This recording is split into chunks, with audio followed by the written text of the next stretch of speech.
guys, it's Erin. I don't know what that was. Hey guys, it's Erin, and it's time for another anime review. No, it's been forever in monkey balls since I've done one of these. I'm going to be reviewing Death Note, which a lot of people have been asking for. I'm keeping this review spoiler free. However, do be warned if you have not seen this series that people are probably going to comment some spoilers, so be wary of the comments before you go and read them. To help me with this review, I've brought along a friend. Let's go. Let's go solve mysteries together. Poor Elle. You and Derp just were not meant to be friends. Anyway, let's get to reviewing some Death Note. Yagami Light is an incredibly intelligent teenager who is not only bored with his unchallenging life, but he also craves to rid the world of all crime, creating a world with no evil. Ryuk is a bored Shinigami who wants to be entertained. In an attempt to relieve his boredom, Ryuk drops into the human world his Death Note, which is a notebook that states that it can kill anybody with only a face or name. Light chances upon the notebook, and after some testing, he realizes that it is capable of doing what its cover claims it can. Combined with his genius intellect, Light declares that he will use this notebook to rid this dirty society of its criminal filth and become the god of this new world. As criminals all over the world begin mysteriously dying of heart attacks, the police begin to take notice and start a task force dedicated to capturing Kira, which is the nickname that the internet has given Light, derived from the English word killer. Heading up the investigation from the shadows is Elle, the world's most intelligent and famous detective who has never shown his face or revealed his true name. Elle challenges Light's idea of justice in a very public way, kicking off one of the most intense cat and mouse chases ever to be written. Neither of them knows the other's face or name, and the first one to get caught faces certain death. It's a high-stakes battle of wits between these two prideful geniuses in this story that does suspense flawlessly, without sacrificing character development or intelligence to do so. Death Note takes the viewer through a maze of unexpected twists and turns, excelling in superb pacing and ingenious writing, while also developing two of the most iconic anime characters in recent memory. While at first glance Death Note seems like it's gonna be about the supernatural, the genre of psychological thriller fits it much better. Yes, the Death Note and the Shinigami may be what gets the plot rolling, and without them the story wouldn't exist, but it's the cat and mouse chase between the two main characters that really makes the series as superb as it is. Because neither Light nor Elle know the true name or face of their foe, they have to rely on their intellect and wit to hunt the other one down. What's uniquely fascinating about Death Note's high-stakes plot is that it's clever enough that anybody looking for something of substance won't be disappointed, while also simple that anybody can follow it, making it the perfect series for seasoned and new anime fans alike. Light and Elle are as different as they are similar, and watching their power play ranges from fascinating to heart-stopping to mind-blowing. Unfortunately, Death Note isn't quite able to keep up this level of suspense from the beginning of its 37-episode run all the way until the end, but that's probably too big of a feat anyway to ask of any series. Like many a fan, I am in the camp that Death Note goes severely downhill after episode 25, but I also believe that it ends on a high note. However, even when the high intensity takes a break, Death Note is still able to be engaging, particularly because of its magnificent characters. Led by two riveting anti-heroes, the cast of Death Note is both top-notch and memorable. First, we have Light.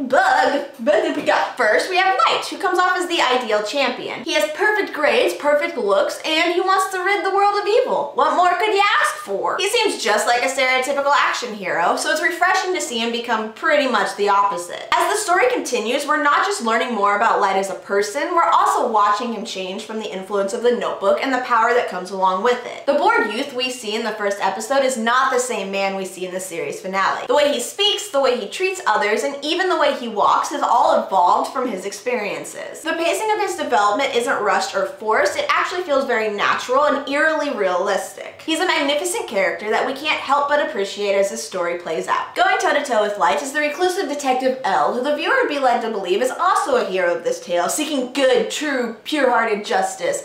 But that's not exactly the case. Just because he is the most famous detective in the world does not mean he won't resort to whatever means necessary to solve a case. Methods that actually bring Elle's ethics into question as the series progresses. As one of the most interesting characters to come out of this generation of anime, Elle has pretty much defined a new level of quirky. He prefers to be barefoot, consumes more sweets than should be humanly possible, and also sits with his knees to his chest. And did I mention his weird way of holding things?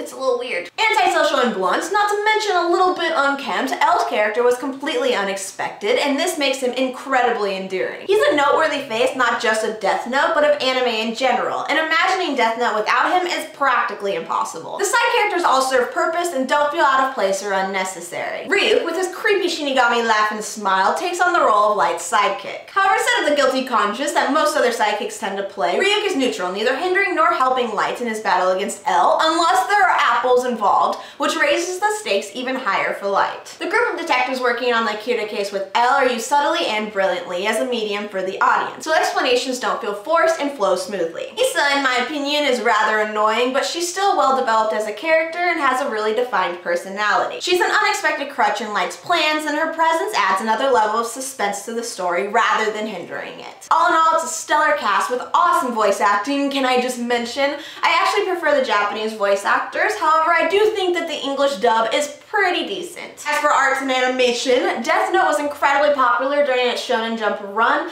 and so the anime wasn't skimped on in the slightest. The art is crisp, the animation fluid, and there isn't a single scene that looks like it was rushed. The soundtrack is also well done, using musical cues and choir and orchestra perfectly to add suspense to the story. The openings and the endings are also very well done and fitting for the show. Overall, Death Note is a clever, intense ride of well-written characters and unexpected twists. Even at its lowest points, Death Note still holds the attention of the viewer with beautiful animations, suspenseful music, and intelligent writing. You gotta give it mad props for taking a menial activity like eating potato chips and making it gladiator level intense. With its lack of fan service and any real gore, Death Note is also a perfect gateway anime for people who are wanting to experience the medium but aren't quite sure where to start. A truly excellent series that perfects thrilling pacing and doesn't just pit the characters' morals against one another, but also probes the viewer to contemplate and evaluate their own ideas of justice. If you would like to watch Death Note, all 37 episodes are available subbed on Hulu. You can also purchase the DVDs that has the dub and subbed versions. I will leave a link to that. It is on Amazon, where you can also find all of the manga, which is also fantastic and you should totally read. Okay guys, that is it for my review of Death Note. I hope you liked it. You guys have been asking for it for a really long time, and it was also nice to do something that wasn't from like this past year. It's a little bit older of an anime, which was cool. I don't think I've done that for a while. If you guys would like to follow me on something other than the YouTubes, I have a Twitter, a Tumblr, a Facebook, and my anime list, and a Crunchyroll profile. Those are all going to be down in the description below with all of the stuff where you can find where to purchase Death Note. I hope you guys are having a fantastic day, and I will talk to you later. Bye bye!